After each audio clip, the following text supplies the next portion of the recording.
Time to see what the wizards are up to.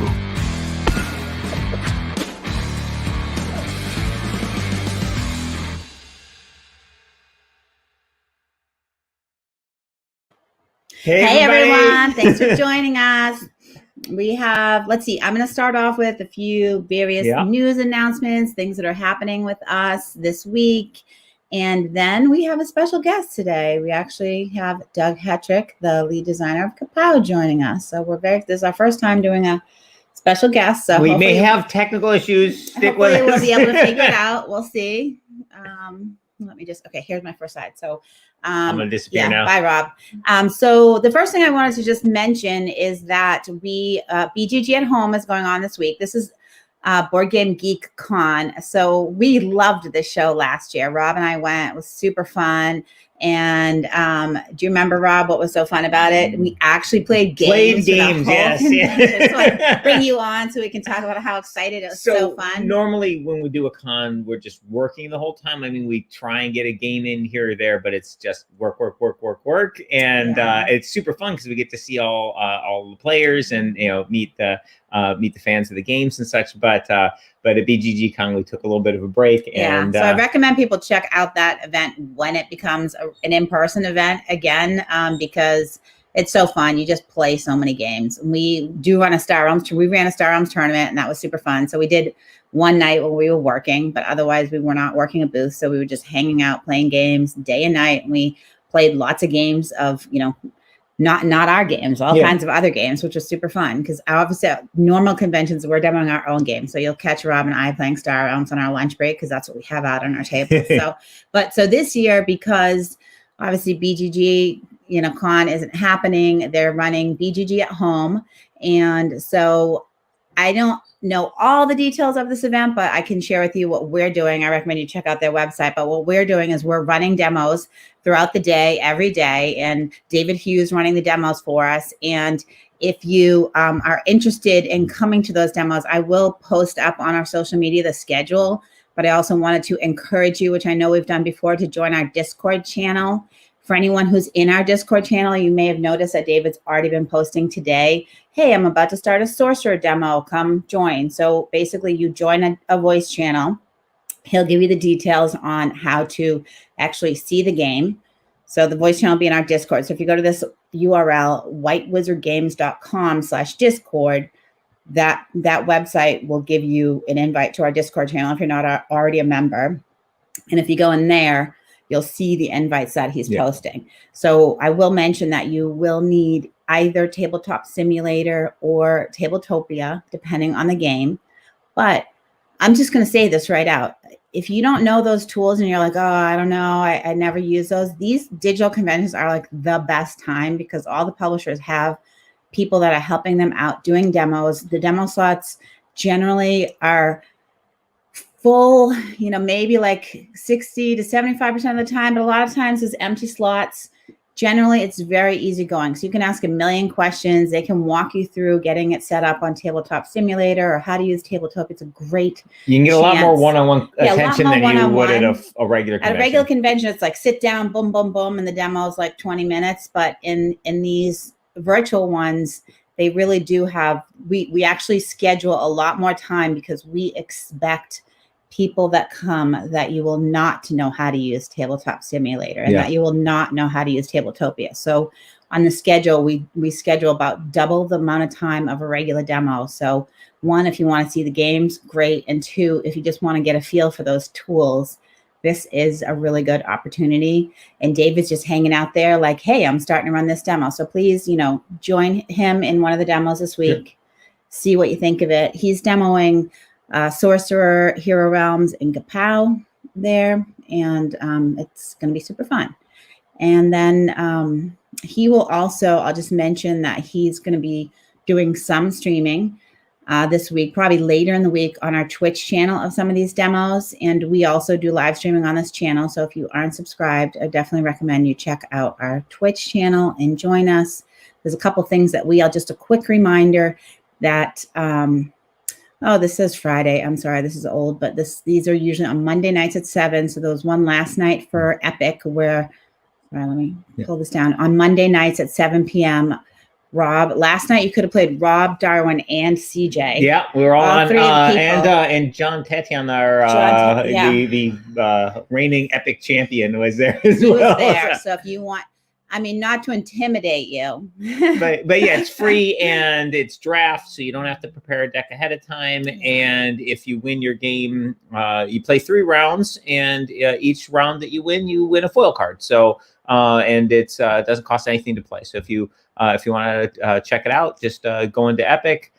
There is a little in the Play Online screen. There's a little bracket in the upper right-hand area. You just click on that. It'll bring you to whatever tournaments are available. You just sign up for the next community challenge coming up on Monday. Wait, I just noticed we have a lot of. Oh, it's Katie posting links. Yeah. Just a lot of hellos. Hello, everyone. And tomorrow, I will be streaming Star Realms. I'll cover you to put the graphic up. Sure. So yeah, you can play against me in Star Realms live. Basically, just do challenge Rob to a 48-hour game. My username in the app is Rob. And so if I play you on stream and you beat me, you win 100 credits in the app. And it's just a lot of fun, chance to play games with the community. So you can check out the Epic and the Star Realms events. Both are free, and just chances to play with us and chat a bit on the stream. Yeah, they do take any questions that you have. So even if you have a question about something totally different, this is a great time to snag Rob and just jump on and ask him. You can ask me about Kickstarter shipping or any. Of course, you can ask here as well. And also Darwin does the Wednesday night Star Realm streams as well. So it alternates between Rob and Darwin. So some weeks it's Rob, some weeks it's Darwin. And I have been starting to post these things in Discord as well. So if you want a real-time reminder, then I would recommend that you, again, join our Discord channel. That's whitewizardgames.com/Discord.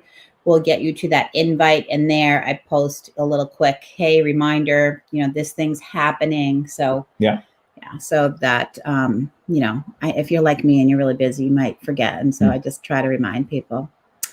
And another piece of news. So we have a new wizard on the team, Rachel Blasky. She joined us just in the last few days. She is our new VP of Channel Marketing. So I know that really her first role that she's focused on will be working with our distributors, and she'll be also working with the retail channel. She has a ton of experience. If you don't know Rachel from conventions, you probably do, because she's super social and friendly. But she was CEO of 524 Labs, now Poketo, and she made them famous for Mint Tin games. So if you've seen the Mint Works games, the Mint Cooperative games, she created those. I'm so excited to have her on the team. Yeah, she has so many skills. It's really great. We're really excited. And, over time, if you've ever tried to reach out to Rob or I for anything, sometimes we're really busy. So this is just a little busy. This is going to be an area where, she can take the lead and, take some things off of our plate so we can, focus on other things and just as a company grow and make more games and have more fun with you guys. So we're super excited about that. And then, this small piece of news. Yeah, KAPOW is funded. So we are fully funded for KAPOW. So KAPOW is a go. We have stretch goals already posted to the page. We are almost to our unlocking the solo and cooperative play for KAPOW, which I'm really excited about. And we've got new characters to unlock, etc. So if you haven't checked out the KAPOW Kickstarter, hop on over there and check it out. We've got awesome videos of gameplay and meeting the designers and tons of info on the game. The game is super fun. And speaking of KAPOW, we have, as Debbie mentioned, we have a special guest today. So we have Doug, the lead designer. Hello. Debbie, now just get a little closer here. Maybe I go this way. Hey, Doug, good to see you. Good to see you. I feel bad for taking up half the screen. So we like each be on our own computer, but we like to be close to each other. There you go. How are you guys? This is great. We're great. Awesome. So KAPOW, obviously Debbie and I have been talking about this a bunch on our recent Nonstop. streams. We absolutely love the game. We've told the story about how we met up with you guys at Boston Boston Festival of Indie Games. So why don't you tell us a little bit about creating KAPOW, like how you got the idea and sort of the early days. Yeah, early days. I think one of the things I looked at first, right, when creating KAPOW was dice have this bad stigma about them, right? Sometimes people feel like dice in a game, they're just random, they're not strategic. You can't really build a strategic game with dice. So that was one of my ultimate design goals, was to say, hey, how do we build a dice game that's going to be very strategic for people to play? So that led into, okay, not only do you roll your dice, because that's where a lot of games fall down. You roll your dice, you deal with the results, that's it, right? So in this game, you get to roll your dice, and then you get to place them on the powers for your character. So you really get to choose how you use those dice. And I drew a lot of inspiration from other games like Star Realms, Epic, and Magic the Gathering, where you have a certain resource pool, and then you're using that resource pool to play the game and to beat your opponent. So that was a lot of what drove the early design. So that rolling and then placing, and a lot of things I looked at with Magic the Gathering, for instance, was a lot of times you were mana starved, right? So you got that mana starved initial, and I'm not a good player, right? So I was mana starved all the time. I play a little. Yeah, maybe you've heard of this game. So that one, I saw, you're mana starved all the time. How can you really get around that with this new game, right? And a lot of that came about in terms of, okay, now you've got, even if you roll blanks on your dice, this is kind of like the colorless mana in Magic, you can place those and still use them to do powers and to progress in the game. So no matter what you roll in the game, you have strategic options, and those options are many and varied. And a lot of what you have to do depends on what you think your opponent's going to do, right? Yeah. So that's where the head game starts to come into play. And at the design studio, me and Larry and Carl, we always say, hey, the game has to have two big components.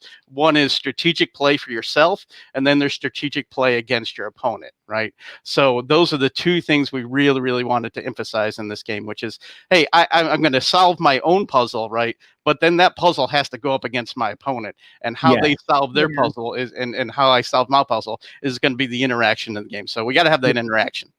Yeah, that reminds me a little bit of the early days of Star Realms. A lot of deck builders in the beginning felt very much like multiplayer solitaire. Exactly. I'm doing my own thing. You're doing who does their thing the best. It's like, if you're turn over yet, I'm not paying attention to what you. But with Star Realms, it was like very like, oh my gosh, what are they doing? Oh my god, they're blowing up my base. No,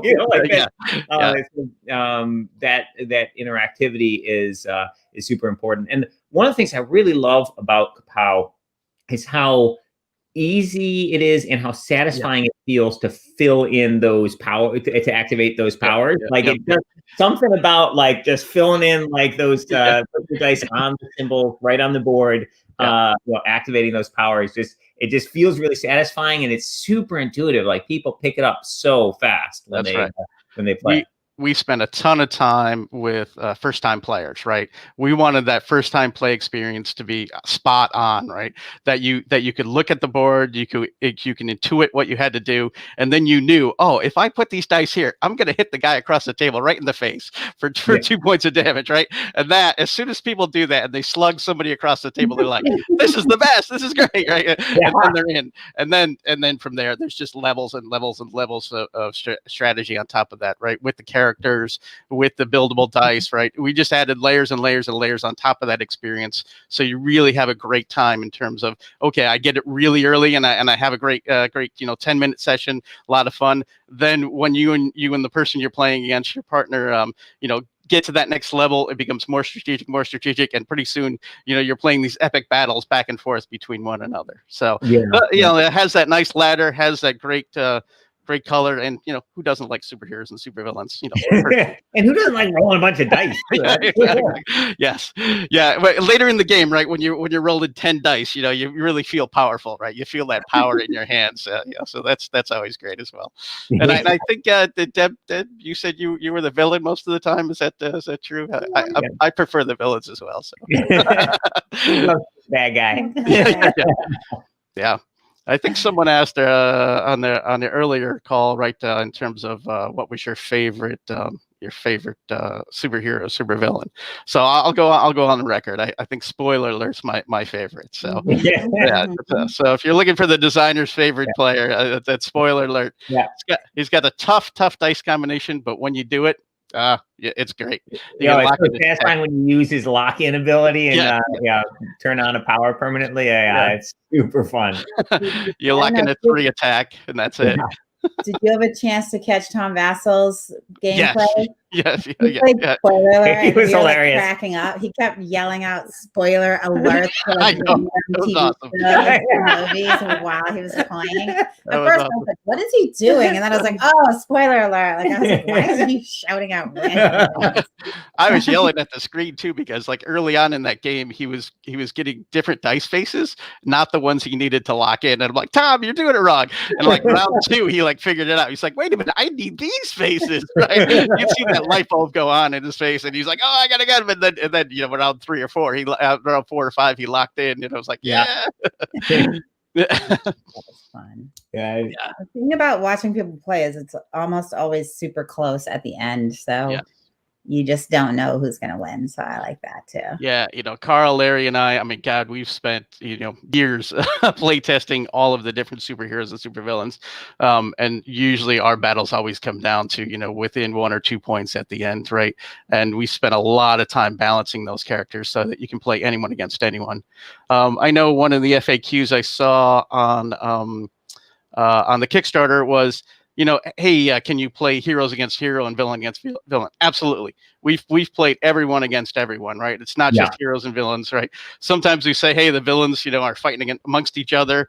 Sometimes the good guys are, training against one another, or sometimes there's a civil war, right? So you can play everyone against everyone, and that gives a lot of time. A lot of their, actually, Carl.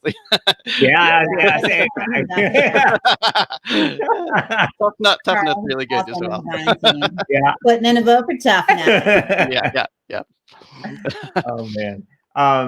So one of the things about KAPOW that really impressed me is the reaction to it at trade shows. Like basically, we teamed up with you guys and took on your existing inventory, which is a pretty sizable number of games. That's all gone. Whew, and, we took it to the 2-pack shows. We took a bunch of it to PAX Unplugged, and then to PAX East this year, just before everything shut down. And it was gangbusters at the booth. I mean, people were we had tons of people demoing. We had we ran like learn to play events, and those we just had table after table filled with KAPOW players, and people were having so much fun playing it. We sold out all the games we brought to both shows, which was basically all our games. And like at the end, we were like selling demo copies off the table. Debbie was like, "What are you doing? I need a few copies." I demoed that game I demoed that game all day long, lost my voice, right? Just completely lost my voice. And there was one night, I think it was Saturday night. It must have been 2 a.m. I hadn't eaten all day. I was at a bar grabbing a hamburger and a beer, right? Just to quench my throat, right? And someone saw me and said, "Hey, did you teach KAPOW today? Do you have?" And I happen to have a copy. So there I am at 2:00 in the morning in a bar, right, showing KAPOW off, right? And I could barely speak. I'm literally pointing at things, right, and taking a sip of beer every time I'm talking, just to have. And they were having a great time. It was awesome. Yeah. So I love that response from people. Love it. It really keeps me going. Yeah, and the nice thing about it was, so normally at conventions we have people sort of loosely assigned to tables. So you're, running a Star Realms table, you're running a Hero Realms table, and literally within like I think 5 minutes of opening the booth, because people start coming before the booths officially open. We had people that were supposed to be demoing other games demoing KAPOW because it was so easy to learn, even though they didn't know it when they showed up. Within 10 minutes of sort of preparing their demo tables, and then us seeing, oh, there's a lot more people that want to demo KAPOW, let's set up some more KAPOW demos. They were able to learn it and teach it immediately. Yes. And that's awesome, for anything. So Ori has a question here. How do you come up with those outrageous names for the heroes and villains? I tell you, that is probably the funnest thing that Carl, Larry, and I do, right? Which is literally sit around. We've got a good mechanic, or we've got some ideas about how a character is going to play, and then we're like, okay, what's the name of that hero? What's the name of that villain? And it's the funnest thing to just sit there. And a lot of times we just throw ideas out against one another, and we just build off one another. And then until we finally hit a name, and we're like, Tough Nut. Oh yeah, that's it. That's it. So a lot of fun doing that with the guys. Just really going back and forth all night long, just thinking up these characters. Spoiler alert, Tough Nut. Victor Kane. I mean, where's Victor Kane? Yeah, it's a lot of fun. So Carl mentions, how much fun it is here in a comment when you get a parent-kid combo. So, and I think you probably see me mention, maybe not here, but on another live stream, maybe here, but that our daughter, who's 6, so we had used some of our older kids for playtesting. As some of you know, we have a lot of play testers in our house, so quarantine did not slow us down at all. So we rallied them in to do, more KAPOW play testing. But we hadn't play tested with our daughter, who's 6. And once the campaign started running, and we were when a campaign's running, we tend to be working, day and night, and we're, trying to play with her and, kind of working and monitoring the campaign as well. And she saw the video. And she said, what is, could I play this game? How old? She said, how old do you have to be? Because sometimes, we have a game and we say you're not old enough to play. Like Sorcerer, for example. A little bit. It's playing. Yeah. So if a game is text heavy, she cannot play. So sometimes we'll team up and play games where there is some reading. But with KAPOW, we were like, yeah, sure. We weren't really sure, but it actually went really well because, there's the pattern matching, and you can literally, if you are playing very casually, match. I think that's my phone ringing on my computer. I will be fine. My when I get a call, it rings everywhere now. I don't know how to stop it. I've tried. But because you can literally just match the patterns on the dice to the patterns on the board, and she quickly learned, because she's a bright kid, I think. I might be biased, but that was the attack section, the defense section, and she's played a lot of games because we're a house full of gamers, and the special power section. And she got pretty strategic pretty fast, and would be like, "Don't look behind my screen." And Rob also would team up with her and help her, and it was super fun. So, did you think about kids when you were designing the game? Because that was something we hadn't really talked with you about, and I hadn't really thought about younger elementary school age kids. Definitely middle school and older. But what were your thoughts on that? And did you? 100%. Right. I actually have 2 younger kids myself. So, well, they were younger when we were first developing KAPOW. They're a little older now. People games don't take a realize long time. how long these things are in the pipeline. It takes a long time to make something. But sorry, go ahead. Yeah, no, it's exactly right. I think people underestimate the amount of time it takes to get a game all the way to market. But yeah, no, absolutely. I was playing with my kids all the time, back in the early days, and that was a big thing to us, right? And we hit on that early when we were at cons again, and we were demoing. And when we saw a father-son or mother-daughter sit down and play the game, and they had a great time, great family time, right? And it didn't matter who won, didn't matter who lost. They were laughing. They were getting into the characters, right? That was awesome for us to see. So we really leaned into that. We love it when a family comes over and wants to play, and we love it. I think Carl's mentioned that we love it when a couple comes over to play, right? And we automatically make sure that they bet the dishes, like who's going to do the dishes that night on the outcome of the game, right? Exactly. That was our standard bet. At any con we went to, if a couple sat down, we said, okay, you guys are playing for who's doing the dishes tonight. And immediately, you see people's eyes light up. They got really committed really quick. I like it. Yeah, so we love that. We love that interaction, and we love that having that fun with your partner. It is a battle. Someone wins, someone loses, right? But in the end, as long as you both had fun during that game, we're really, really happy, right? And that was again part of that design criteria way back when we started the game. Yeah, absolutely. I'm curious, like, I know you have a full-time job. I think, many game designers are working, and there's a lot of aspiring game designers, because I get contacted by many, are working full-time and designing games on the side. You mentioned that this took a while. The game took a while to design. How do you carve out? Do you have dedicated sort of design hours? Are you kind of trying to make a balance? So you work from what, 9 to 5 or 8 to 6, right? You work, then all the rest of the time is game time, right? just try not to sleep. No, I have a very interesting process, right? When I think about games, I actually like to think about games right before I fall asleep. And then there are a lot of times like I'll wake up with ideas in the morning, right? And I find that I'm not sure everyone can do that or does that, but I honestly think it's a great idea to think about your design before you go to sleep.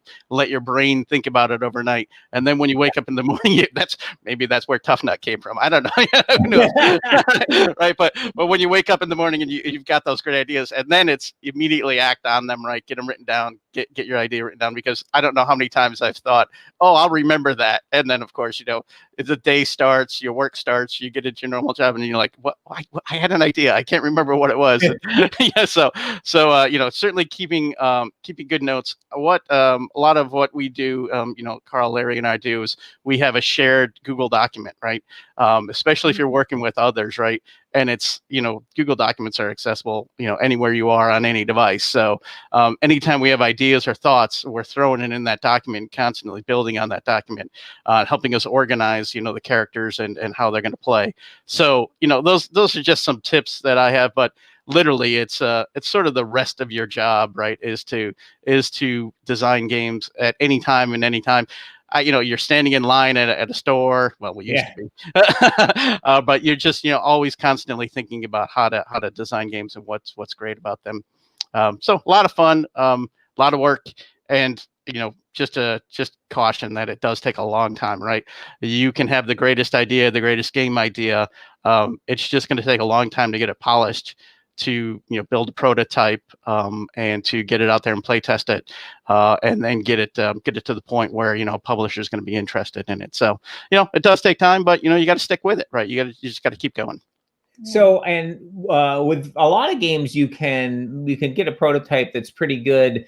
Like if you're doing a card game, you can make a pretty good prototype just with your printer and using card sleeves and whatever. But with this game, you had customized dice. So tell us a little bit about how you really I have this idea.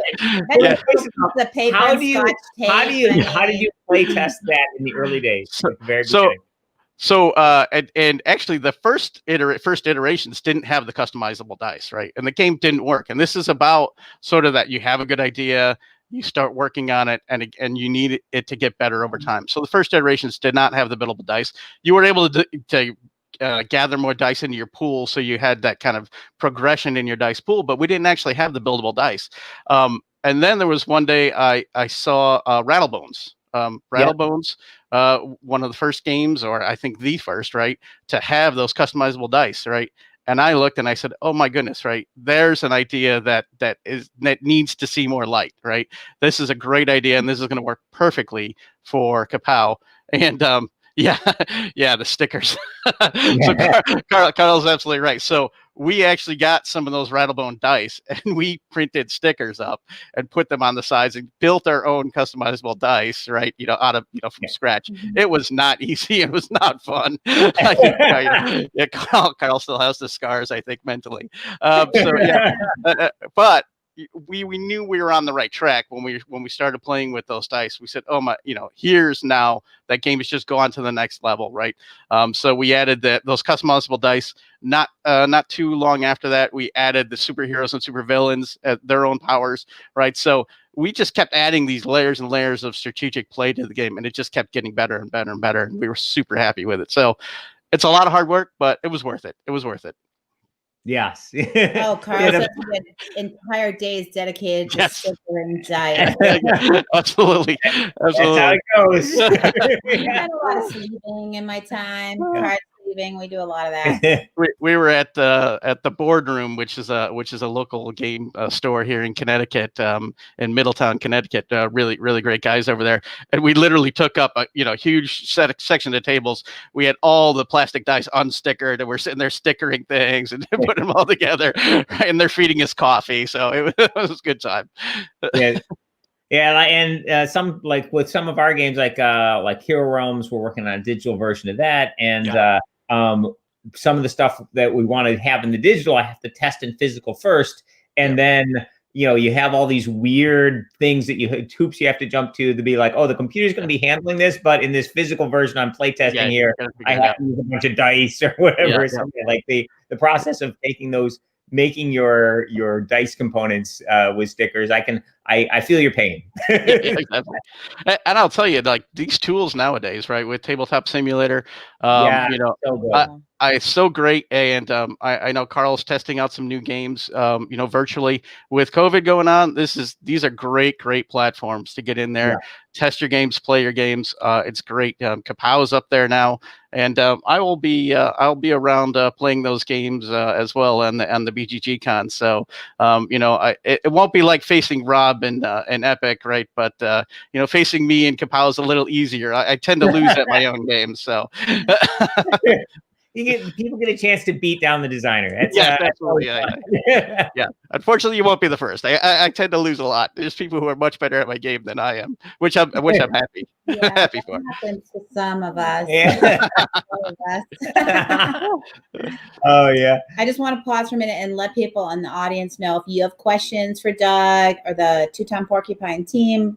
Feel free to ask them, and also we'll take general questions after we finish this chat with Doug. So if you have questions about anything else, this is your ask your questions.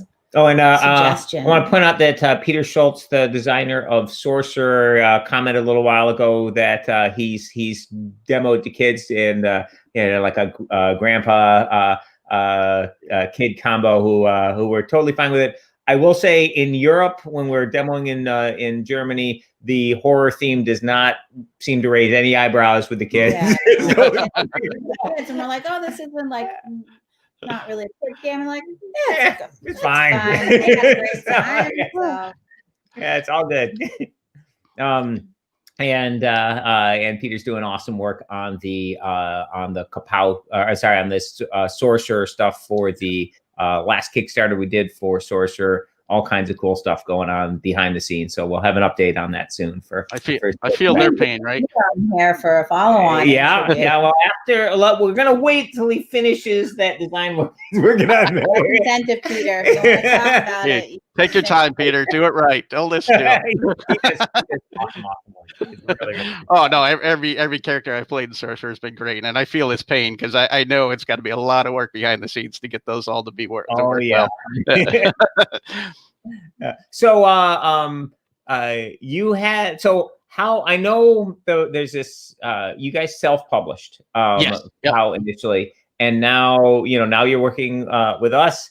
I always am a little nervous when I'm doing development work on other people's babies. You design a game, you work on it for a long time. Yes. It is very near and dear to your heart. Yes. And obviously, we had I have ideas for improvement. I've done a ton of game development on many games over the years. So it's an area that I would say it's like a specialty area for me personally. But I always worry about it because I'm like, okay, here's my suggestions, and there's a little cringe of I hope they like it. Well, I'm not going to say I don't bleed a little bit on the inside, right? Right. But that's okay. The good thing about Carl, Larry, and I, right, is we're very critical of our own games, right? So and invariably, right, one of us has invented that game, right? We're the lead designer on those games, and the other two are helping out, with the all of the play testing, adding content, etc. Right. So we're critical of each other's games all the time. So we've already suffered from 1,000 paper cuts right by the time we get to this point. And to me, as long as the game's getting better, I'll deal with the small internal wounds, right, that I have to take, right? As long, right? And you're like, yes, and part of me also is like, why didn't I think of that, right? Like how did I miss that, right? And so I always look at it though, okay, like how can I do my design better? It's like what did Rob think in that particular instance, and how did he make that so much better? I mean, you added some additional damage to the game, right? Which I swear to God was counterintuitive to our thinking when we were designing. Right? We were saying, how can adding more a damage to the attacks make power up and defense better? Right? It just didn't stand to reason when I first thought about it. Right? It was like so confusing. But then we played it and we're like, this is so much better. This is excellent, right? And so it's that out of the box thinking, and that it takes that third person view, right? That just helps so much, right? And someone else to look at your design from the outside. So it is a little bit of, yes, it's my baby, and I thought I had everything right, but your baby goes off to school and gets taught by other people, right? They grow up, right? So you do have to you have to just take that with heart. What's this question from Dan?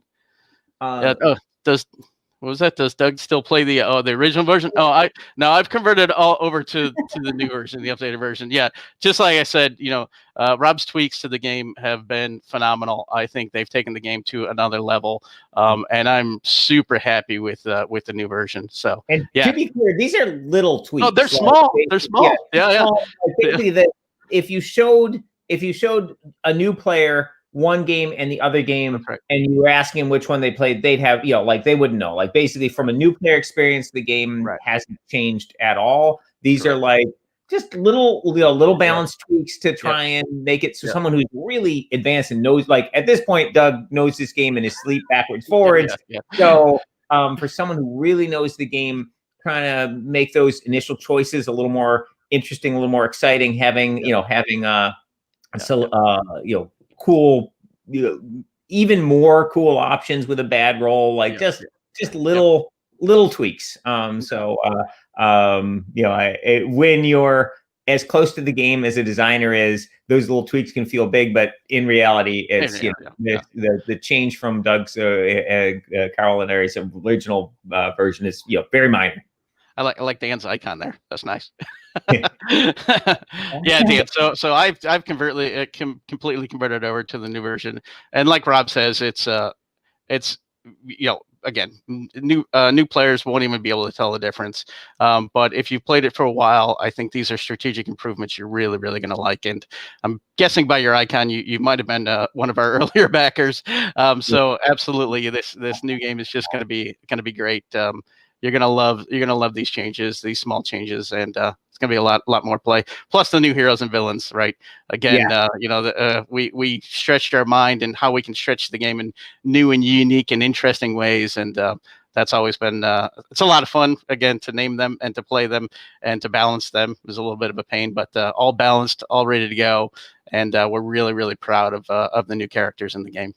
Yeah, and hats off to the artists who work on the original KAPOW and on the new characters, and I love the art and superhero feel. Like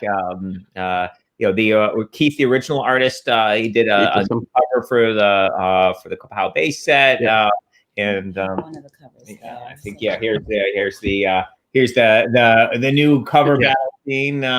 Excellent. And we've got the art on the new characters in volume 2, awesome, and I feel like it's a good sort of match to the theme and the sort of flavor that we had. They did a phenomenal job. I'm just always amazed with the idea that you have in your head, and you're like, okay, he kind of looks like this, and he's got this, or she looks like this, and then all of a sudden, boom, right? You see the picture, and you're like, oh my God, you captured it. Yeah. The art was something that really pulled Debbie and I in when we first saw the game. That was just really, really awesome. Yeah, Carl's right. We were very lucky to work with Keith early on. Someone we found and started working with. He had never done artwork for a game before, so really great to kind of bring him into the fold. Yeah, it was nice to be that he came back for for this new updated edition to so that's super exciting. So I don't know if you're ready to talk about this, Rob, but Peter is curious about co-op. And of course, it was solo and co-op. So our first stretch goal, which we're nearing. Yeah. Sure. Yeah. So I'm going to be doing a solo playthrough video later this week. But basically, we were actually coming pretty close to launch of the Kickstarter, and I had one of those moments that Doug was talking about earlier, where you just have this idea that pops in your head, and you're like, "Oh my God, this would be so cool!" Yeah. So I had, Debbie had actually been talking about how solo play was really big with all the lockdowns and such. It's very popular thing. And and she was sort of musing that it would be really nice if there. Anyway, you could just add it. We're so close to launch, and there's not. And then I went to sleep. And there you go. Oh my God, I got to try this because this idea popped into my head for it, and I wrote it up. And it was on fire the next day. What I'm gonna do? And when you have the fever, go. And then I emailed Carl, Doug, and Larry. I was like, "Hey guys, what do you think of I have this idea. Try it out. And it works. It worked really well. I was super excited. It's the reason it's a stretch goal and not just part of the part of the thing itself is it is in the early stages, and it's going to be a lot of design and development work because I've done it on a couple characters. I've made solo versions for a couple characters right now, and each character we're going to have to go into. Yeah. So basically, the general concept is you pick a character and play it regularly. You roll your dice, you decide where to put them, just like you were playing against a live person. But your opponent, or if you're playing co-op and you've got a team, your opponents are automated. So basically they have their same dice pool and starting health that they'd have if they were played by a person, but on the back of the board, so you'll flip the board over, and on the one side it has the regular side that you would play as a person. On the back, it's got the automated version. So basically the bad guy is, or the good guy, whoever you're playing against, is automated. So you roll your dice, place everything as you normally would, as if you were playing against a person behind the screen or whatever. And then once you're set, you're locked in. Okay, this is what I'm doing. When you'd normally raise your screen in a 2-player game and show your opponent what to do, you then roll the dice for your opponents, and their board has a lot more stuff on it than a lot more powers on it than your board. It has additional abilities on it. And basically, those are prioritized from top to bottom on the board of what they most want to do to what they least want to do. And then you take their dice and you place them on the super board as is laid out in the, if you can fill out the first one, you must. And then if you can fill out the second one, you have to, and etc. If you can't fill it out, you just keep moving down the board and you fill in all the things that they can do. And it basically, and it generates their attacks and their dice gains and their defenses and etc.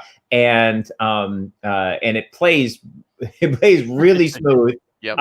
And you get to roll more dice. And you can, and it's one of the cool things is you can even do some of the predicting that you do in 2-player, where you're thinking, gosh, what's my opponent going to do? Obviously, your opponent's not thinking, but you can see what dice they have, what things they're more likely or less likely to come up with, on their results, and try and play around that. Of course, maybe they'll roll and maybe they'll zig when you thought they were going to zag, but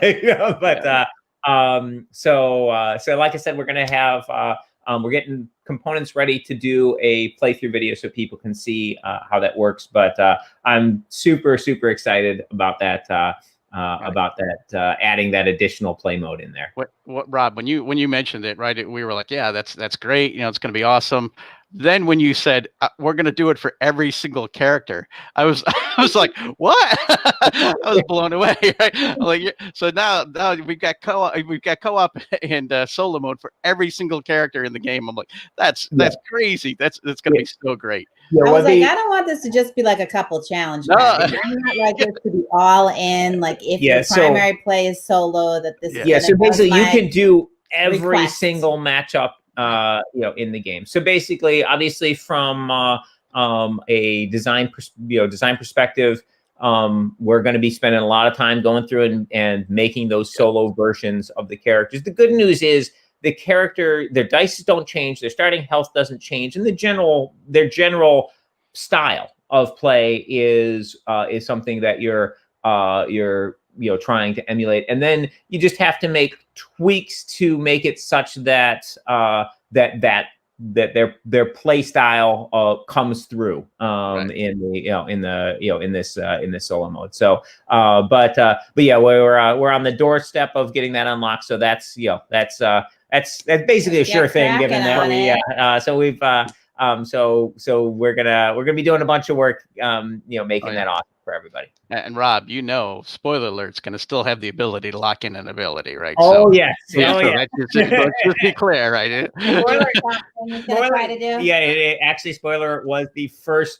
My first pass at this was okay. I'm going to do spoiler alert first. He had a special place in my heart as well, and that lock-in ability was right on the top. That's something he's trying to do. And actually, like my first iteration, it used the exact same dice to lock in, but he doesn't start with dice to lock in. And one of the things when you're playing him is you consciously decide, do I want to go for this lock in? If so, I'm going to buy all these, specific things. It wasn't working out great in the solo play, so I actually changed what the requirements were. It's still tough for him to do, but basically, so there's little tweaks like that have to be made to make the characters play the way they should, to feel right when you're playing against them. But yes, spoiler: if you're playing against him and he's in the solo version, he can absolutely still lock in. So all the powers and abilities that make a character feel the way they feel when you play them, we really want that to come through in the solo play as well. So and if you're not into solo play, no problem. You never have to flip those boards over. Just keep them on the PvP side, and you're good to go. But if you like solo play, or if you want to do if you have 2 sets, you'll have enough to do the team play. And so you can do 2 players, 3 players, 4 players. And with 2 sets, you'll be able to do the solo mode in cooperative style. So you and you and your friend can play a 2-player game where the 2 of you are teaming up against 2 automated bad guys. So you need 2 sets for that because of the quantity of dice needed. Basically, KAPOW comes with a ton of dice. You need them for playing, and you just need those extra dice to play for additional characters, just to have enough dice in the pool available. So, and don't forget, with the 2 sets, right, you can also play the 2v1, right? So, 2 players against Sawmill Jackson, right, who's a mega villain, right? So you have to take down that mega villain with you and your partner, which is great. And again, even in that mode, right, you can team up with a villain to take down the super villain, right? I think one of the best matchups is Tough Nut and Victor Kane against Sawmill Jackson, right? So the lead, the 2 of them like begrudgingly teaming exactly. Yeah, exactly. Right. And they work really well together, believe it or not, right? So so if they were actually only on the same side in this universe, the world would be a better place, but they're not, of course. I have to know, do you remember the moment that you thought of the name Sawmill Jackson? Oh, that was all Larry. I have to give 100% credit to Larry. I don't know where that came from. He just came one day and he goes, I've got this great idea for a 2v1. It's going to be a mega villain. This guy's named Sawmill Jackson. We were like, yep. Yes, he is. And also Carl asked previously, he was curious what our favorite heroes and villains were, specifically from Volume 2. And Dan, the Meek here, is asking Doug or anyone, if anyone that's watching also has favorite heroes or villains, you can comment. But Doug, do you have, he's asking specific question, I think is a really good question. Yeah. Is there fights, like when you're playing, are there favorites among your family and or when you're playing with your co-designers of people wanting to play the same person? So I like playing everybody, right? I prefer a spoiler alert, but I honestly play anyone. I will tell you the most fights. I'll answer it this way: the most fights are playing against someone. I really do not like playing against Elusivity. She's a great character, but she just annoys the piss out of me and will annoy the piss out of any opponent you take her against. That's what she does. She ties you up. Yeah. Even when we were designing her, I'm like, "Are we sure we want to do this?" I kind of loathe her, right? And she's like, "She's a good guy." But when you're playing her, oh, and it's so nice to drop nets on your opponent and just slow them down and bog them down and stop you from getting dice. Oh, she's so annoying to play against. Yeah, so if you're the type of person who likes to play Control and Magic the Gathering, you're like, oh, I want to play some blue-white and just lock my opponent down and make them suffer. Elusivity's for you. Elusivity's for you. 100%. Yeah, so that's probably the one character that's got the most fights around her, right? And it's just like, oh, I'm gonna take this, and they're like, oh, I'll take Elusivity. I'm like, oh, maybe I got to figure out, and I'm always trying to figure out like who to play against her, right? I don't know that I've come up with the best strategy against her, so I'm always trying to figure out if someone picks that, I'm always looking at the different character. Yeah. Yeah, that's one where I do a lot of testing with CJ. CJ Moynihan, he did lead design on some of the Epic sets, and he's an excellent strategic player. And he's one of those people who will win both sides of a matchup. So like if I'm playing Elusivity against him, he'll own me. If he plays against me, he'll own me. Yep.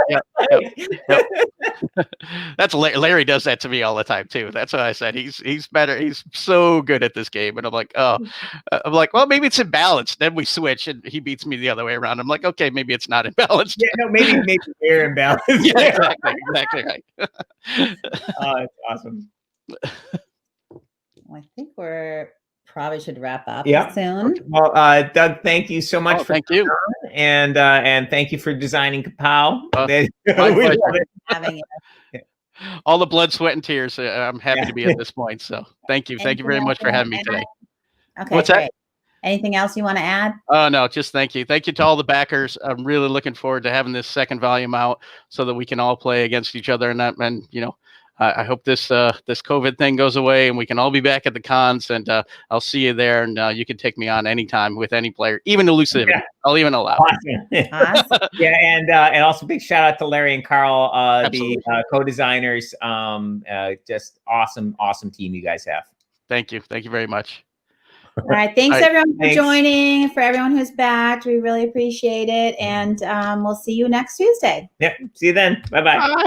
Bye.